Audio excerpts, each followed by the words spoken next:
요한복음 14장 15절에서 24절까지의 말씀을 먼저 음성으로 하나님의 말씀을 듣겠습니다.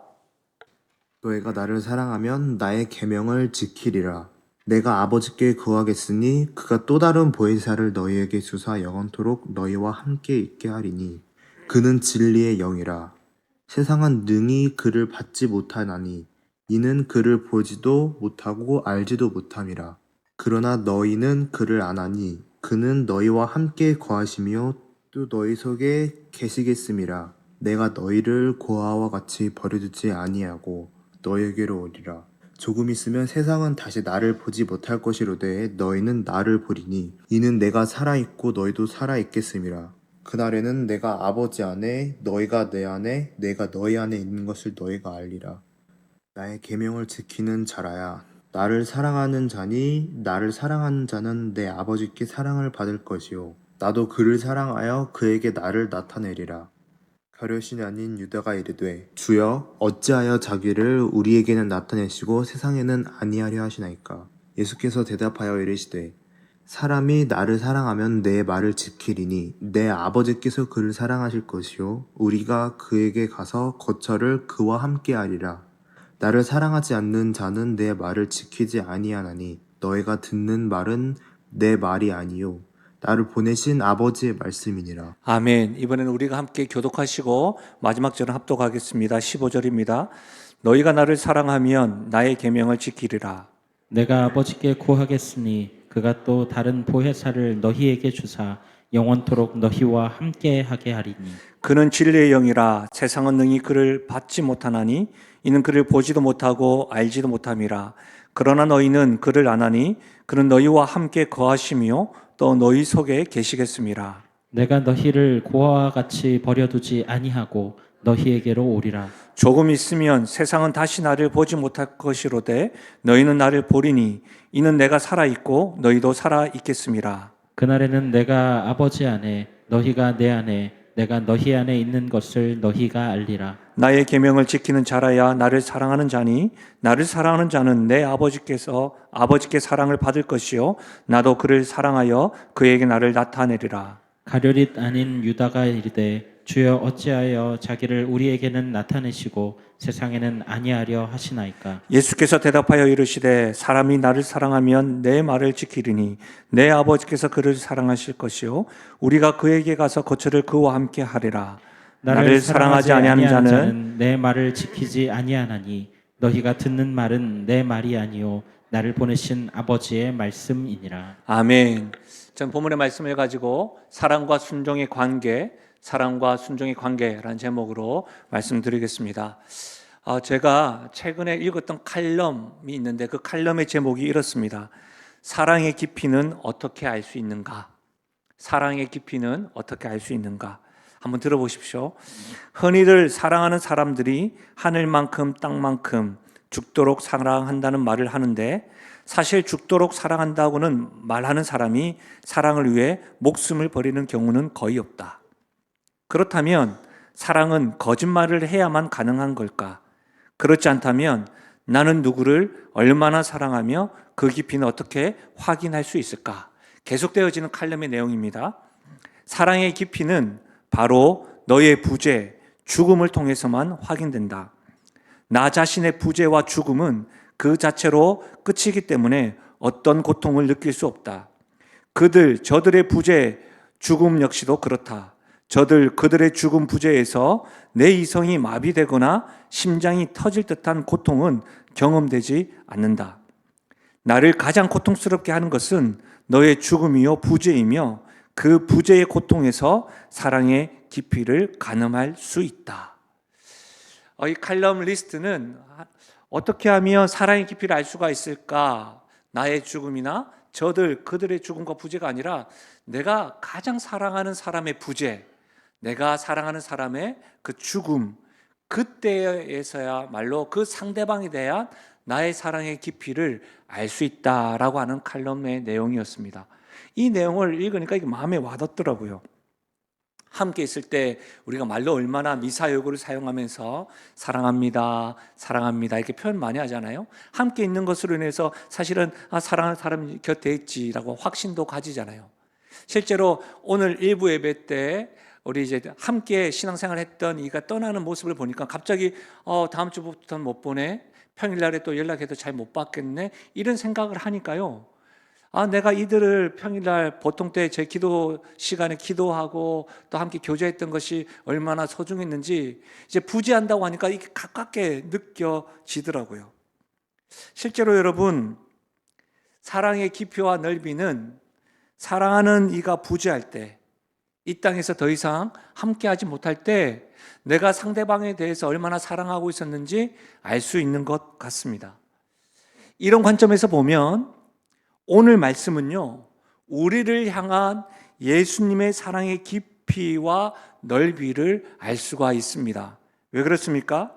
예수님께서는 이제 십자가에서 죽으셔서 이 땅을 떠나게 되십니다. 이 땅을 떠나시는 예수님께서는 제자들을 위해서 오늘 또 다른 보혜사 성령을 보내주시도록 하나님 아버지께 기도하고 그로 인하여 성령을 보내주시겠다고 약속하시는 말씀이 오늘 우리가 읽었던 본문의 내용의 말씀입니다. 예수님은 당신이 더 이상 함께하지 못하는 상황 속에서, 당신의 부재 속에서도 제자들을, 우리들을 홀로 두지 않기 위하여 성령을 보내주시겠다 약속하셨습니다. 이 자체만으로도 우리를 얼마나 깊이 사랑하시는지, 얼마나 넓게 사랑하시는지를 우리가 알 수 있는 것이죠. 우리는 주님의 사랑을 받고 있는 존재입니다. 그렇다면 여러분, 약간만 관점을 달리해서 그런 사랑을 받는 우리가 주님을 어떻게 사랑할 수가 있을까요? 여러분, 사랑하는 관계에서 꼭 이렇게 질문하잖아요. 나 얼마나 사랑해? 이렇게 물어보면 저는 서울 태생 부산 사람이니까 이렇게 이야기하겠죠. 그럼 말해야 알아? 이렇게. 그렇죠? 그럼 말해야 아나? 뭐 이렇게 이야기할 겁니다. 그러나 저에게 어떤 누가 목사님 서울 태생 아니셨어요? 라고 하신다면 그걸 말해야 알아요? 이런 식으로 또 말할 것 같습니다. 어쨌든 여러분, 저는 그렇게 말은 하지만 다른 사람에게 이렇게 분명히 말합니다. 사랑은 반드시 표현되어야 합니다. 사랑은 반드시 표현되어야 합니다. 그렇다면 여러분, 예수님을 사랑한다는 것, 우리는 어떻게 표현할 수 있을까요? 오늘 말씀에서 그것을 알려주시는데요, 예수님을 사랑한다는 것은 한번 따라 하실까요? 마음과 생각에 머물지 않고 말씀에 순종하는 겁니다. 그렇습니다. 오늘 성경이 가르쳐 주는 겁니다. 예수님을 사랑한다는 것은 마음과 생각에 머물지 않고 말씀에 순종한다는 겁니다. 예수님을 사랑하는 것은 감정적인 것이 아니라는 거예요. 생각만 하는 것이 아니라는 거예요. 의도는 그렇지 않았다고 말로만 하는 것이 아니라는 거예요. 예수님을 사랑하는 것은 예수님의 계명을 지키는 겁니다. 예수님이 가르치신 모든 것에 믿음으로, 순종으로 반응하는 겁니다. 이 말씀이 반복적으로 우리가 읽었던 본문에서 말하고 있습니다. 한번 들어보십시오. 15절입니다. 너희가 나를 사랑하면 나의 계명을 지키리라. 23절입니다. 예수께서 대답하여 이르시되 사람이 나를 사랑하면 내 말을 지키리니 내 아버지께서 그를 사랑할 것이고 우리가 그에게 가서 거처를 그와 함께 하리라. 24절에 나를 사랑하지 아니하는 자는 내 말을 지키지 아니하리니 너희가 듣는 말은 내 말이 아니요 나를 보내신 아버지의 말씀이라. 반복해서 말하는 게 뭐예요? 나를 사랑하면 내 계명을 지킬 것이라는 거예요. 나를 사랑하지 아니하면 내 계명을 지키지 않을 거라는 거예요. 여러분, 우리가 지금 요한복음 배우고 있는데 요한복음 3장 36절에는 또 이렇게 기록되어 있습니다. 아들을 믿는 자에게는 영생이 있고 아들에게 순종하지 아니하는 자는 영생을 보지 못하고 도리어 하나님의 진노가 그 위에 머물러 있느니라. 이 말씀을 가만히 읽어보면서 잠깐만 해석을 해볼게요. 어렵지 않습니다. 아들을 믿는 자에게는 영생이 있대요. 근데 아들에게 순종하지 아니하는 자는 영생을 보지 못한대요. 이 말은 뭐예요? 믿는다는 것 자체도 예수님께 순종한다는 거예요. 그렇죠?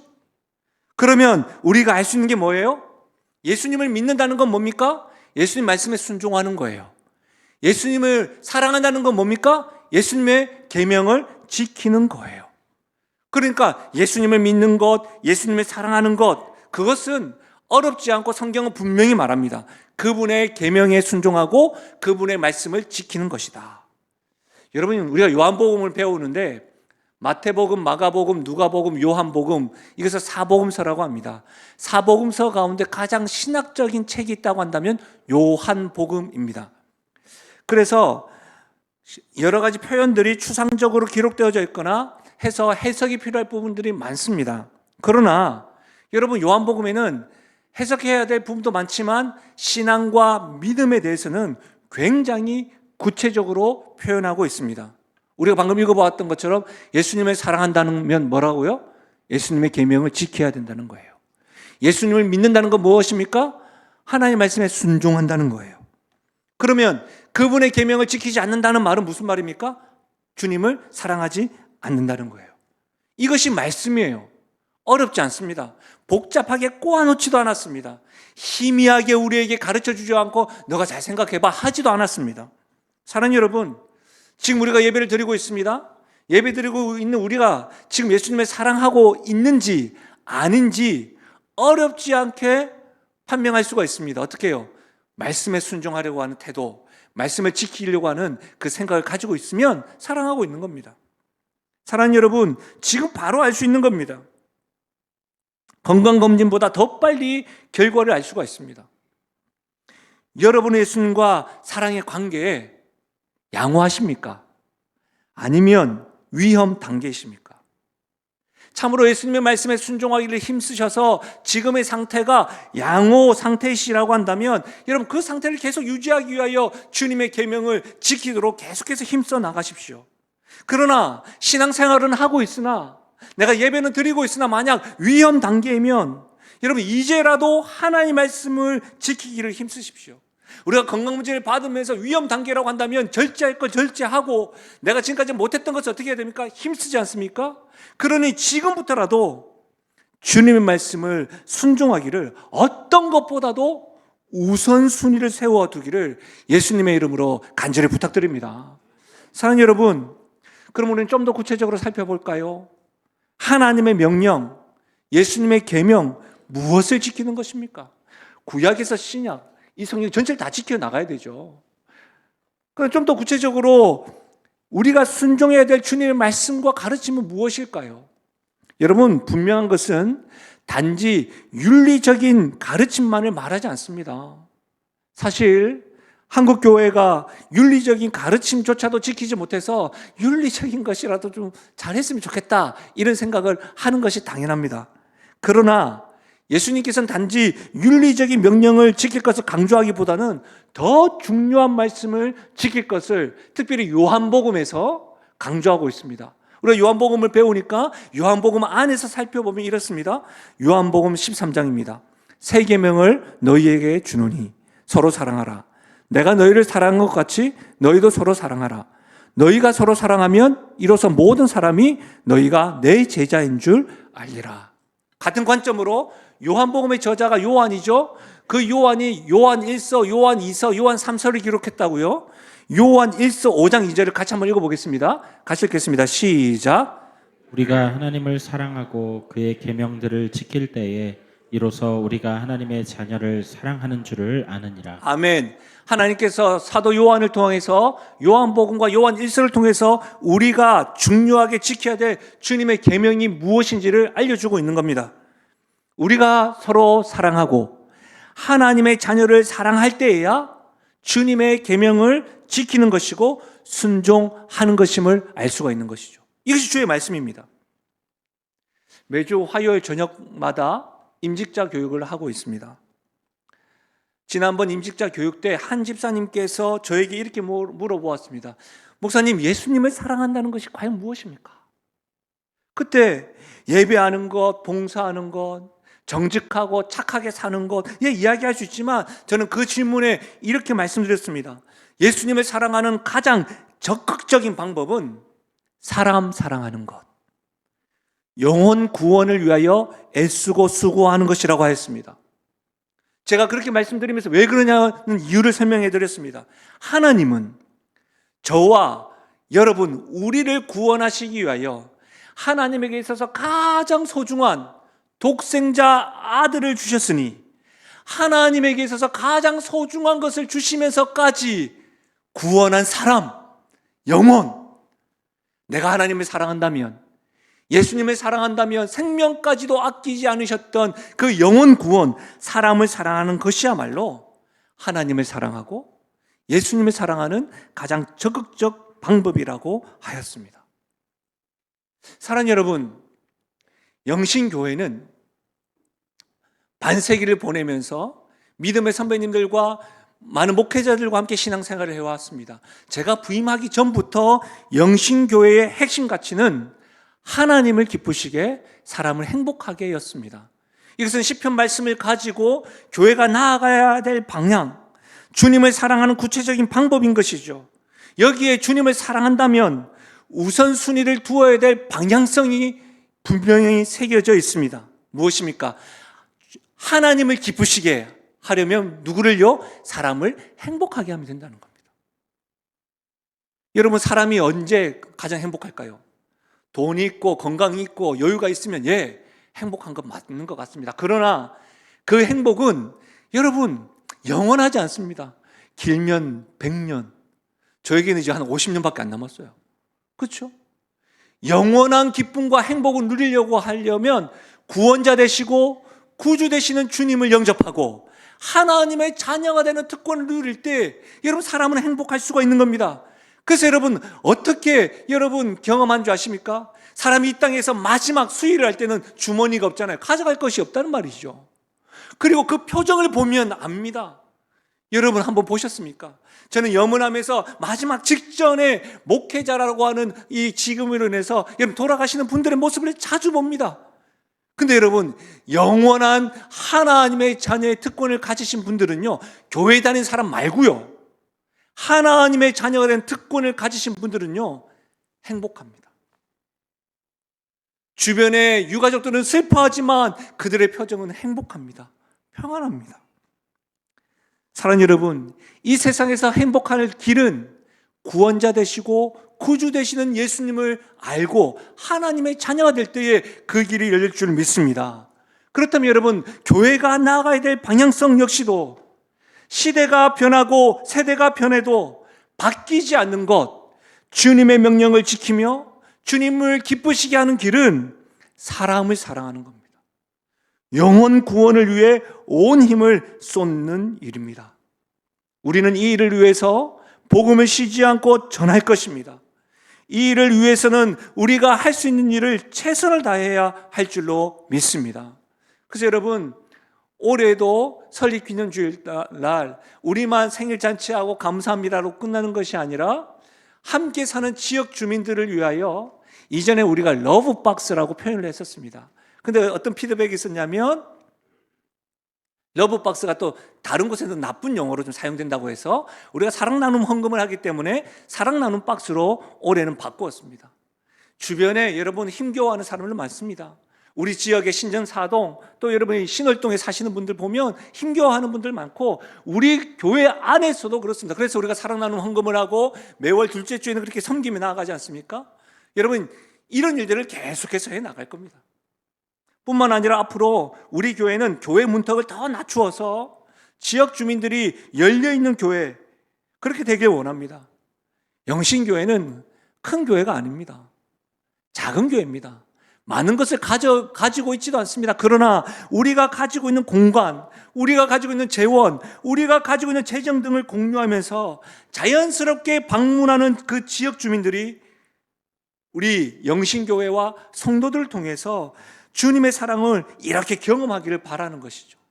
내년에는 좀 더 구체적으로 평생교육이라고 하는 그 다양한 방법으로 교회 안에 계시는 은사를 가지고 강사들을 발굴해서 이렇게 강의하고 또 이렇게 교육으로 섬기게 될 겁니다. 또한 외부 강사들을 모셔오셔서 또 이렇게 섬기게 될 겁니다. 여러분, 행복한 학교에 우리 젊은 부부 한 분은 또 강사로 섬기고 있습니다. 또 외부 강사를 또 모시고 오셔서 우리 치매 예방 교육도 하였습니다. 여러분 많습니다. 그러니 여러분 부탁드리는데 사람 사랑하는 일에 여러분이 가지고 있는 재능, 은사를 가지고 적극적으로 참여해 주십시오. 은퇴 권사님은 여러분 이전에 하셨던 일로 여러분 머리를 또 잘라주시는 그런 일들도 하고 계십니다. 사랑하는 여러분, 모임을 할 때마다 약속을 잡을 때 여러분 다른 곳에도 가시지만 교회에 오셔서도 모임을 해보십시오. 왜 그렇습니까? 교회라는 곳이 참 재밌습니다. 내가 직접 예수님 주님이십니다, 구주십니다라고 말하지 않더라도 교회 안에만 오시면 음악은 좀 다른 세상과 좀 다릅니다. 그렇죠?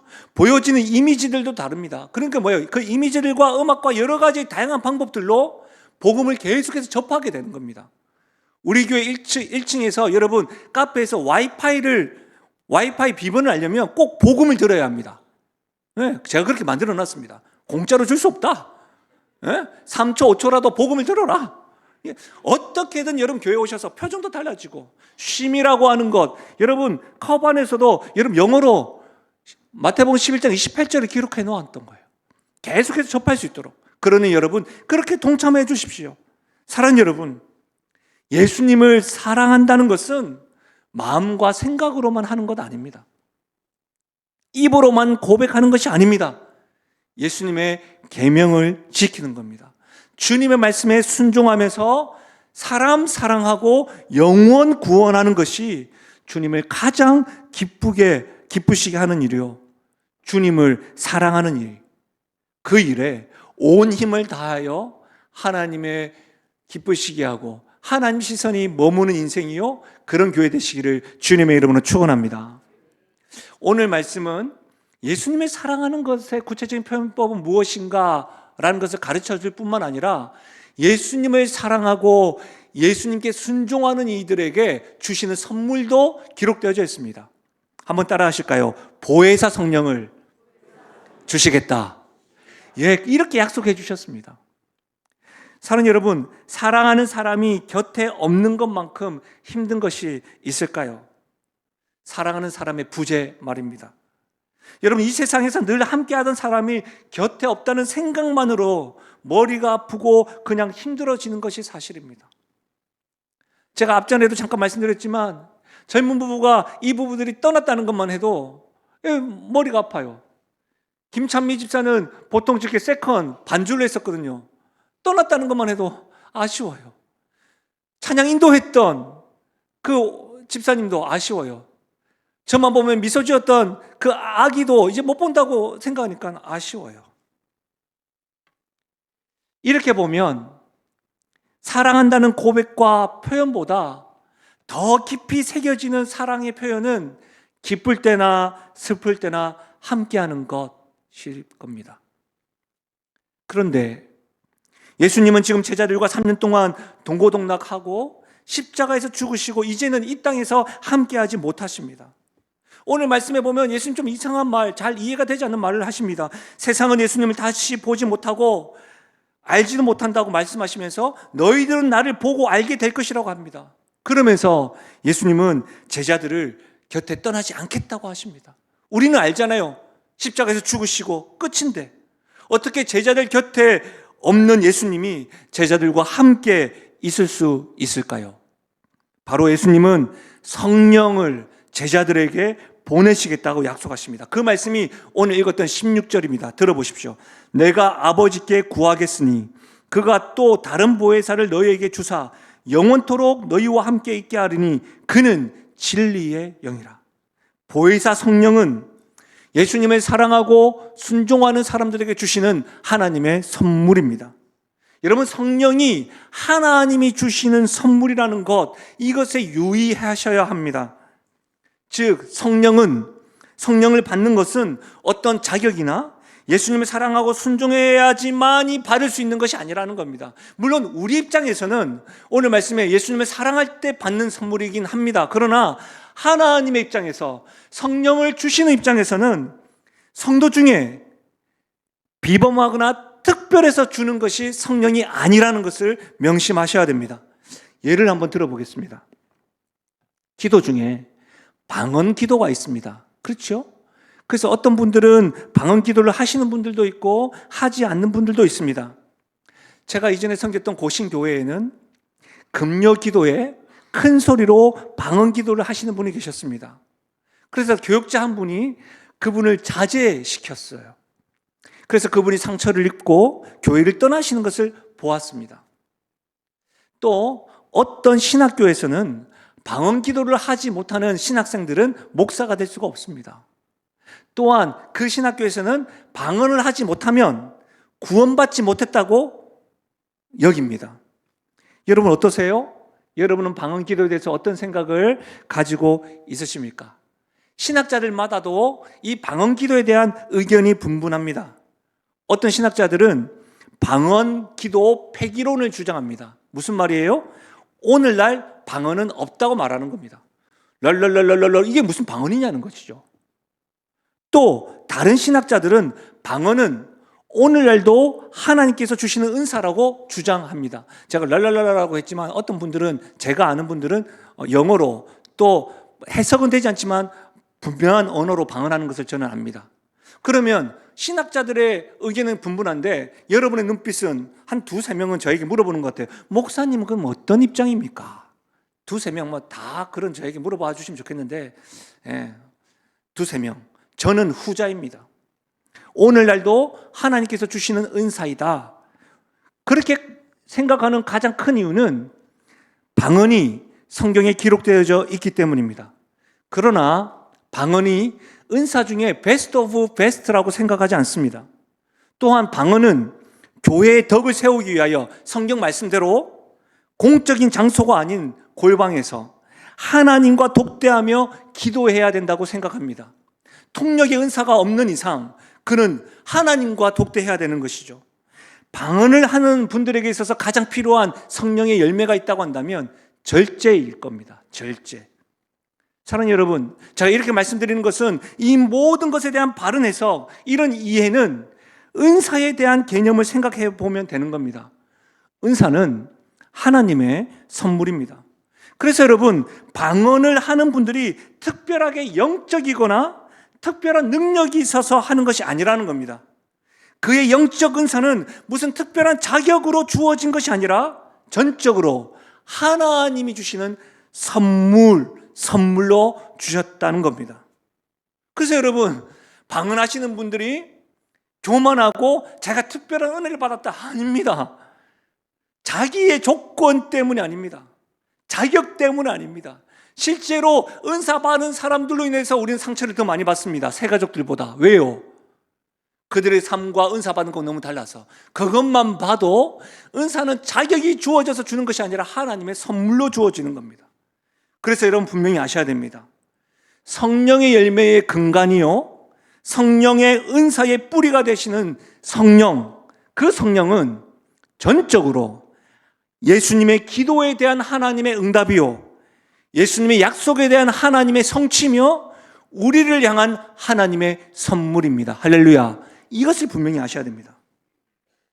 그래서 여러분, 우리에게 주시는 보혜사 성령, 그렇다면 이 보혜사 성령에 대해서 조금만 알 필요가 있는데, 여러분 오늘은 좀 머리가 좀 아프시기도 한데 이걸 아셔야 됩니다. 보혜사 성령 할 때 이 보혜사는 헬라어로 파라클레토스라고 합니다. 파라클레토스는요, 마태복음, 마가복음, 누가복음, 요한복음, 이 사복음서에서 요한복음에만 4번 등장합니다. 그리고 요한 1서에서 1번 등장합니다. 그리고 신약 성경 다른 어디에서도 파라클레토스가 등장하지 않습니다. 요한복음에서는 일관되게 예수님이 아버지께로 돌아가신 후에 제자들과 함께 있도록 보내심을 받은 성령님을 가리킵니다.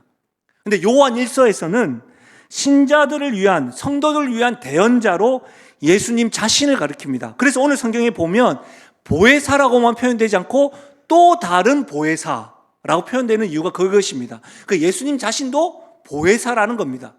근데 여러분, 이 고대 헬라 문헌에는 이 파라클레토스가, 이 보혜사가 어떤 의미냐면 변호사라는 의미가 있습니다. 변호사. 그러니까 우리가 알고 있는 변호사가 아니에요. 그러니까 절대적으로 피고인에게 유리하도록 죄송합니다. 꺼리낌 없이 친구가 되어주고 말해주는 사람.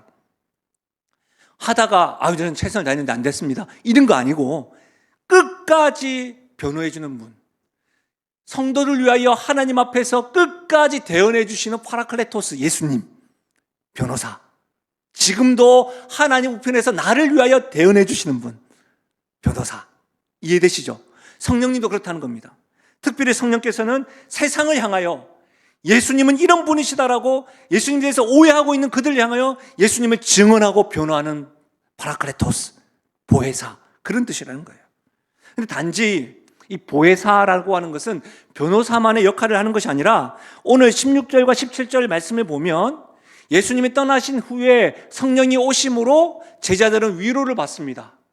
보혜사의 역할은 변호사뿐만 아니라 위로자의 역할도 있는 겁니다. 또한 요한복음에만 4번 기록되어 있다고 했었죠. 이것을 한번 따라오면 좀 더 선명해집니다. 따라와 보십시오. 요한복음 14장입니다. 보혜사 곧 아버지께서 내 이름으로 보내실 성령, 그가 너에게 모든 것을 가르치고, 성령은 교사의 역할을 합니다. 모든 것을 가르치는 교사의 역할. 또한 요한복음 15장입니다. 내가 아버지께로부터 너에게 보낼 보혜사 곧 아버지께로부터 나오시는 진리의 성령이 오실 때에 그가 나를 증언하실 것이요. 누구를요? 예수님을 증언한 자. 그러니까 성령의 은사를 받은 사람은 그의 입술과 삶으로 누가 증언되어져야 됩니까? 예수님이 증언되어지는 것이 성령의 충만한 자인 것이죠. 조금 길긴 한데요. 요한복음 16장 우리가 아직까지 살펴보진 않았지만, 그러나 내가 너희에게 실상을 말하노니 내가 떠나는 것이 너희에게 유익이라. 내가 떠나가지 아니하면 보혜사가 너희에게로 오시지 아니할 것이요 가면 내가 그를 너희에게로 보내리니 그가 와서 죄에 대하여 의에 대하여 심판에 대하여 세상을 책망하시리라. 예수님을 떠나시면서 보혜사 성령님 오시는데 그분의 역할은 의에 대하여 죄에 대하여 세상에 대하여 뭐 하신다고요? 책망하신다. 그러니까 여러분, 예배를 드릴 때에 성령께서 우리 안에 책망하시는 겁니다. 모든 성경이 우리에게 유익한데, 모든 성경은 우리에게 뭐예요? 교훈과 책망과 바르게 함과 의로 교육하기에 유익하니, 성령께서, 모든 성경은 하나님의 감동으로 된 것으로, 성령이 성령의 감동으로 된 것이기에 성령의 역할 역시도 죄에 대하여 의에 대하여 세상에 대해 우리에게 책망하는 겁니다. 간혹 저한테 이런 분이 있더라고요. 목사님, 제가 6주 동안 목사님의 설교를 들으면서 찔렸습니다. 왜 목사님 저에 대해서 이야기합니까? 뭐 CCTV 달아놨어요? 그래서 제가 그랬습니다. 성령께서 하신 겁니다. 성령께서 책망하시는 겁니다. 성령께서 여러분을 이렇게 붙잡고 있는 겁니다. 여러분, 또 요한복음 16장, 그러나 진리의 성령이 오시면 너희를 모든 진리 가운데로 인도하시니, 진리는 곧 예수께서 가르쳤는 내가 곧 진리요 길이요 생명이라고 했죠. 성령은 예수님께로 인도하는 분입니다. 예수님을 보게 하는 겁니다. 그리고 그가 스스로 말하지 않고 오직 들은 것을 말하며 장래일을 너에게 알리시리라. 여러분, 우리에게 장래일을 알려주셨습니다. 한 번 죽는 것은 사람에게 정한 일이요 그 이후에는 심판이 있으리라. 할렐루야. 여러분, 이것이 분명합니다. 성령께서는 감추지 않았습니다. 여러분, 요한복음 4곳에 등장하는 파라클레토스, 어떤 거예요? 보혜사는 나를 변호해 주십니다. 위로해 주십니다. 교사가 되어 주십니다. 가르쳐 주십니다. 예수님은 증언합니다. 여러분, 나를 위로만 해줄 것이 아니라 내가 하나님의 자녀이니까 죄에 대하여 의에 대하여 세상에 대해서 책망도 하십니다. 모든 진리 가운데 우리를 인도해 주시는 분입니다. 장래를 알게 하시는 분, 이와 같이 다양한 역할을 하시는 보혜사 성령, 그 성령을 우리에게 보내주시겠다는 사실입니다. 이것이 우리에게 선물이에요. 근데 이 보혜사의 진짜 선물은 이거예요. 역할이 아니고 이런 역할을 가지신 분이, 여러분, 오늘 본문입니다. 14절, 16절. 이 부분이 좀 읽으면서 좀 가슴이 떨려야 됩니다. 같이 읽겠습니다. 시작. 내가 아버지께 구하겠으니 그가 또 다른 보혜사를 너희에게 주사 영원토록 너희와 함께 있게 하리니. 여러분, 어떤 부분에 가슴이 떨려야 됩니까? 영원토록 너희와 함께 있게 하리니. 성령이 말입니다. 할렐루야. 여러분, 한 번 주어진 성령은 우리를 결코 떠나지 않습니다. 하나님께서 우리에게 선물을 주셨다고 한다면 가져가지 않는다는 사실입니다. 제자들의 자격 조건이 충족되어서 주어진 것이 아니고, 예수님이 제자들 위하여 기도 응답이요, 예수님께서 십자가에 죽으시고 부활하시고 승천하신 후에 보내어주신 약속의 선물이기 때문에 영원히 떠나지 아니하고 가져가지 않는다는 사실입니다. 사랑하는 여러분, 예수님은 곁에 계시지 않지만 성령께서는 우리와 영원토록 함께 하십니다. 그분이 어떤 역할을 하십니까? 변호자, 위로자, 가르치는 자, 증언자, 인도자, 책망하는 자, 미래를 보여주시는 이분이 어떻게 해요? 영원히 나와 함께 한다는 거예요. 저는 성령님을 이렇게 부릅니다. 내 편, 내 편, 내 편. 네? 내 편. 물론 여러분 가운데 내 편이다가 남의 편 된 분들도 있을 겁니다. 그러나 여러분, 성령님은 내 편입니다. 언제까지요? 영원토록. 할렐루야. 사랑하는 여러분, 영원토록 나와 함께 하신다. 이 사실, 영원토록 함께 하시는 성령, 그렇다고 한다면 오늘 현장과 온라인에서 참으로 하나님의 자녀라고 한다면 성령께서 함께 하심을 믿으십니까? 아니요. 좀 더 정확하게 성령님과 영원히 함께 하심을 지금 경험하고 있으십니까? 제가 좋아하는 작가 가운데 제럴드 시처라고 하는 분이 있습니다. 제가 종종 한 번씩 여러분에게 이렇게 알려드렸는데, 하나님 앞에 울다. 한순간에 교통사고로 아내와 자녀를 잃은 그가 깊은 터널에 침체와 무기력으로 살아갈 때 곁에는 힘이 되어주고 보누어주는 그 성령을 경험했던 것을 보게 됩니다. 근데 여러분, 그는 겉으로는 변한 게 아무것도 없습니다. 슬픔과 절망도 여전합니다. 성령이 위로해 줌에도 불구하고 죽었던 가족은 다시 돌아오지 않습니다. 그럼에도 불구하고 분명한 것은 위로자 되시고 인도자 되시는 그 성령으로 인해서 그가 새 힘을 얻고 많은 이들에게 자신의 슬픔과 힘겨움을 드러내면서 자신을 인도하고 위로해 주신 그 성령으로 인해 믿음의 길을 가고 있노라고 여러분 증언하고 자신 있게 말하고 있는 그의 모습을 보면서 얼마나 위로가 힘이 되었는지 모릅니다. 사랑하는 여러분, 우리 모두 똑같진 않지만 제럴드 시처와 같은 경험을 한 적은 없으신가요? 아무도 곁에 없는데 위로자 되시는 그 성령께서 함께 하심으로 다시 힘을 내어본 적 없으십니까? 홀로 눈물 흘리고 있는데 내 편이라고 생각했던 배우자도 가족들도 다 등을 돌리고 누구도 내 편이지 않는 그때에도 나와 동행하시고 영원히 함께 하시는 그 성령으로 말미암아 여러분 위로와 변화를 경험한 적 없으시냐, 이 말입니다. 저는 목양실에서 늦은 저녁 말씀을 준비하거나 다른 사역을 할 때면 제 안에서 막 생각되어지는 감정들과 생각들로 힘겨울 때가 있습니다. 사람이 좀 그렇잖아요. 잘하는 것을 이렇게 집중하고 잘하는 것에 대해서 긍정적으로 생각하기보다는 내가 실수했던 것, 내가 좀 부족했던 것, 거기에 좀 사로잡힐 때가 있잖아요. 저도 그럴 때가 있어요. 그러면 누가 그렇게 하지 않는데 혼자 있으면, 야, 너가 그러고도 목사냐? 네가 하는 게 늘 그렇지 뭐. 그래, 뭐 너는 아무것도 할 수 없어. 뭐 이런 음성들이 들려요. 그런 생각들이 막 들어요. 그런 감정이 막 휩싸일 때가 있어요.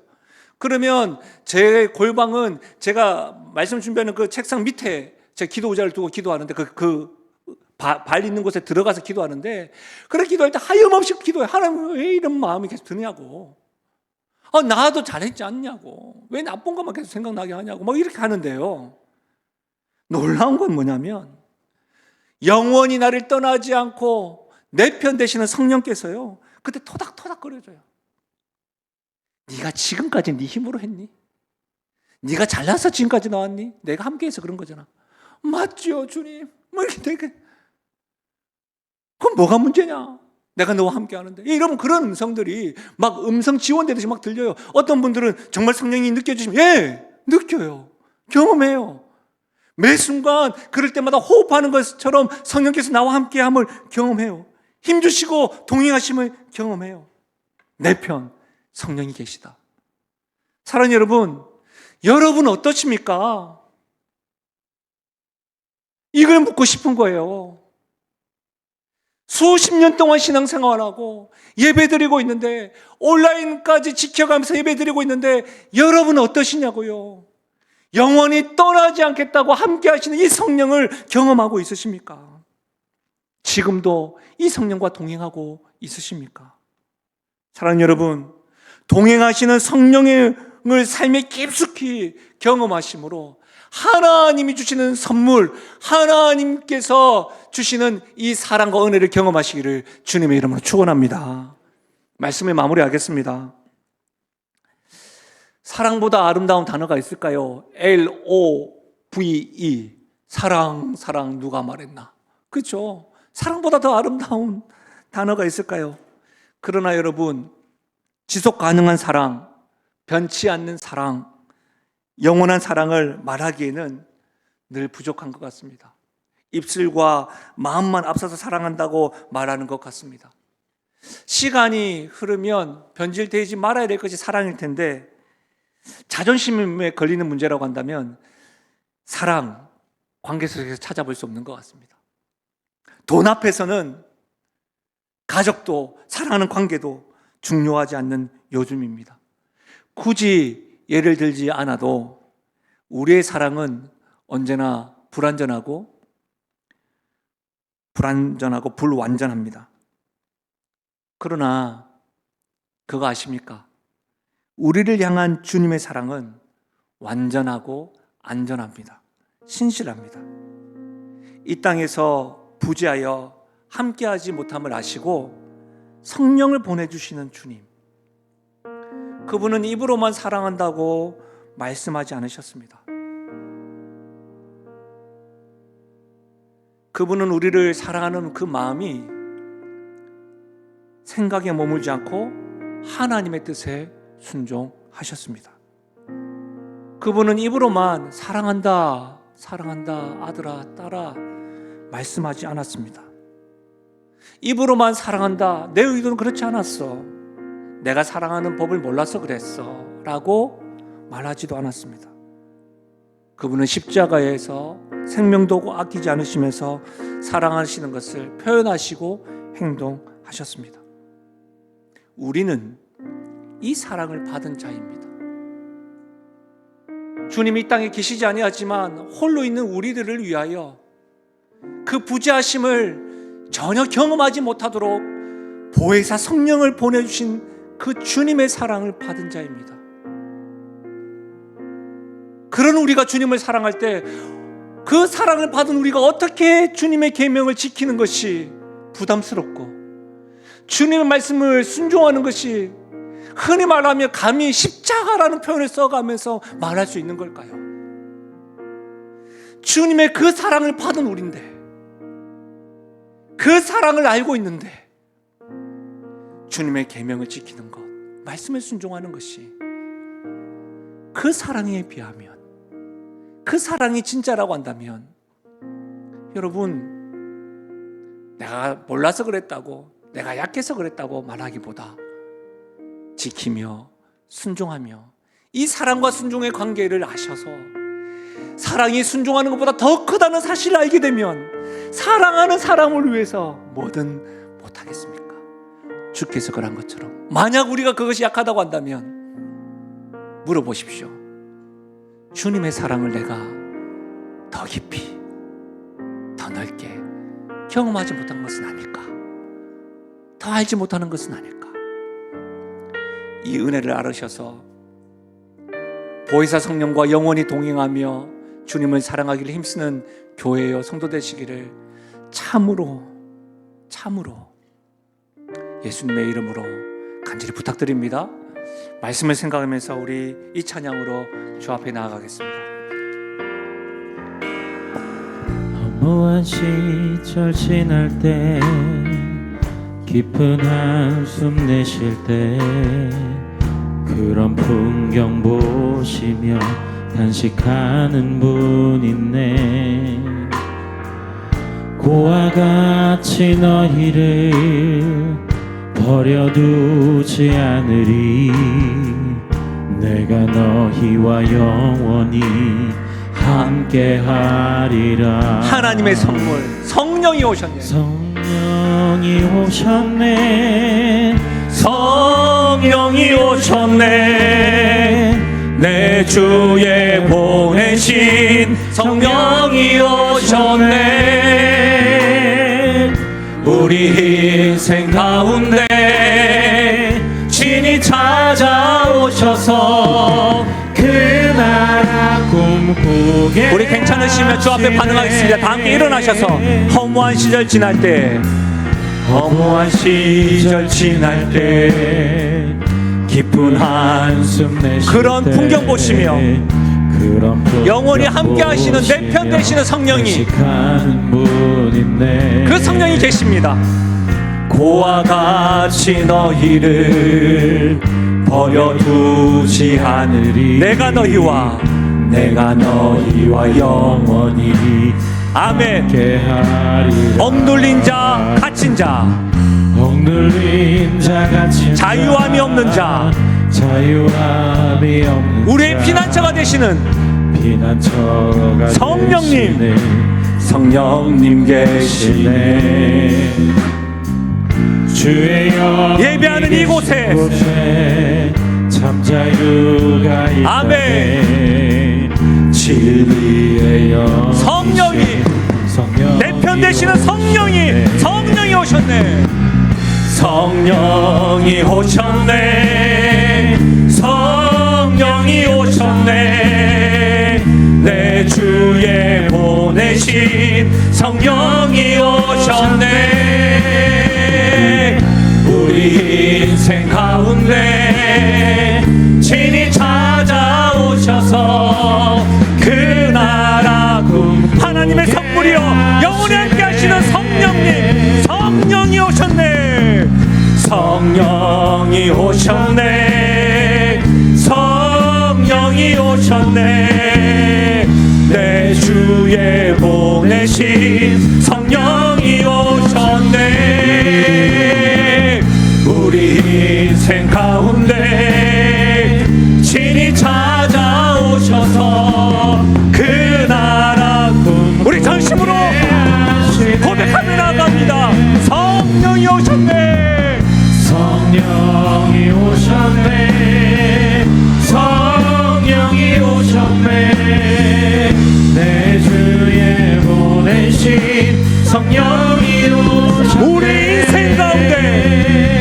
우리 인생 가운데 친히 찾아오셔서 그 나라 꿈꾸게 하시네. 사랑의 깊이와 넓이를 언제 알 수 있을까요? 아마 그건 사랑하는 사람의 부재요 죽음 아닐까요? 젊은 부부가 떠난다고 하는 그 생각만 해도 제 마음이 아픕니다. 다시 보지 못하겠구나. 참 일꾼이었는데, 함께 교제함이 즐거웠는데, 함께 하나님에 대해서 나누는 것이 참 기뻤는데,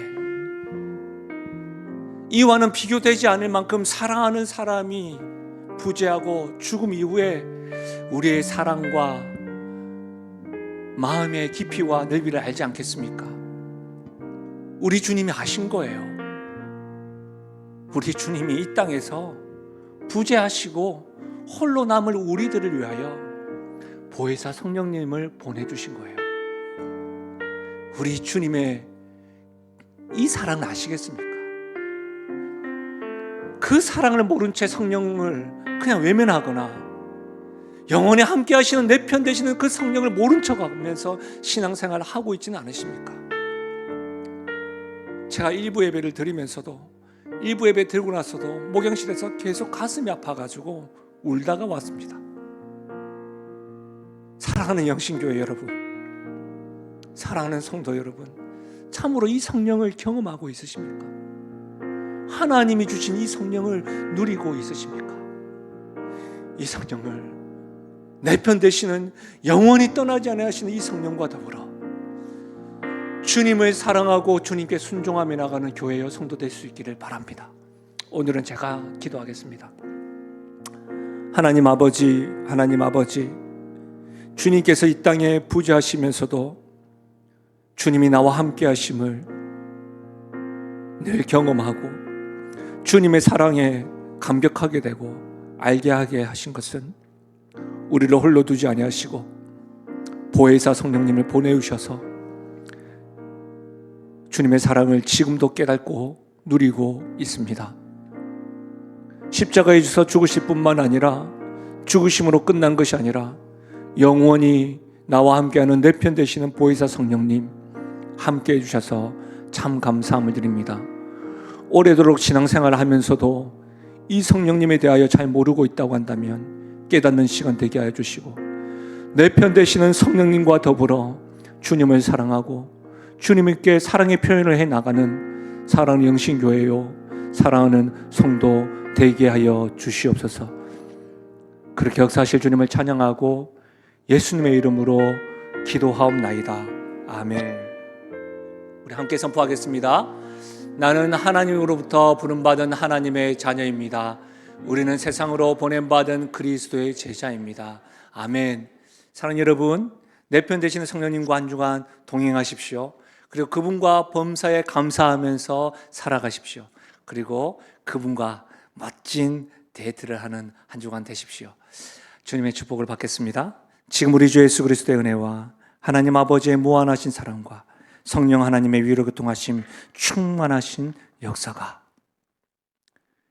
이 땅에서 홀로 있을 우리들을 외면하지 아니하시고 사랑하기로 작정하시고 십자가에서 죽으실 뿐만 아니라 우리와 함께 하시기 위하여 보혜사 성령님을 보내주신 그 사랑, 그 깊이와 그 넓이를 알아 누리는 우리가 되어 우리 역시도 사랑을 표현하기로 순종하기로 작정하며 나아가는 모든 성도들의 머리 위에와 그들의 가정과 생업과 기도 제목 위에, 특별히 사랑하는 다음 세대 머리 위에 지금으로부터 영원토록 함께 하시기를 축원하옵나이다. 아멘.